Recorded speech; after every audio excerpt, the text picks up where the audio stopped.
বাংলাদেশ জামাতে ইসলামী ফিরিস্তাদের দল নয়, আমরা মানুষ, আমাদেরও ভুল ত্রুটি হয়।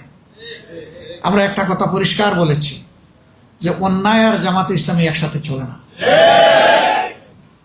কিন্তু এর দ্বারা এটাও আমরা মিন করছি না যে আমরা কোনো অন্যায় করি না। আমরা মানুষ, আমাদের ভুল হয়, অন্যায় হয়, দোষ হয়, অপরাধ হয়। আমরা আহ্বান জানিয়েছি যারা দেশকে ভালোবাসেন, জাতিকে ভালোবাসেন, আমাদের অন্যায় অপরাধ দেখলে আমাদেরকে ধরে দিন। আমরা কথা দিচ্ছি আমরা সংশোধন করব ইনশাআল্লাহ।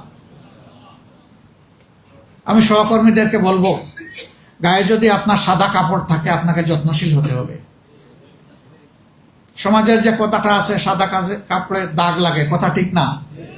না, সাদা কাপড়ে কম লাগে কিন্তু যা লাগে তা ভাসে।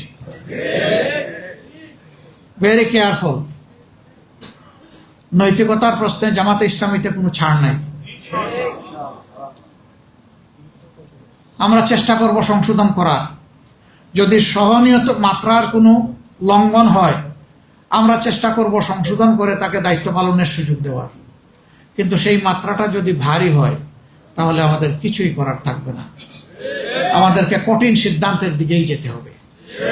এই সিদ্ধান্তের দিকে যাওয়ার মানে হচ্ছে আমি সহ আমাদের সবাইকে সতর্ক করে দেওয়া, সাবধান,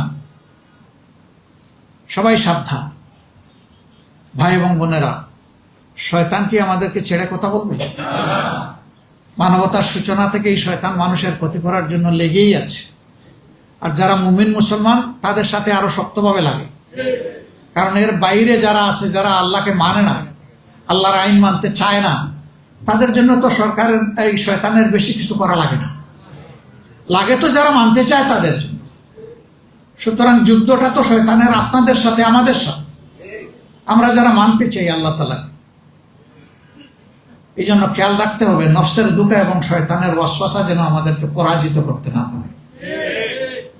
সর্বক্ষণ আল্লাহ তাআলার সাহায্য এবং আশ্রয় প্রার্থনা করতে হবে, আল্লাহ তাআলার দরবারে ধর্ণা দিতে হবে, আল্লাহকে ভয় করতে হবে। সে আল্লাহ তাআলাকে ভয়ের ভিত্তিতে আমাদেরকে চলতে হবে।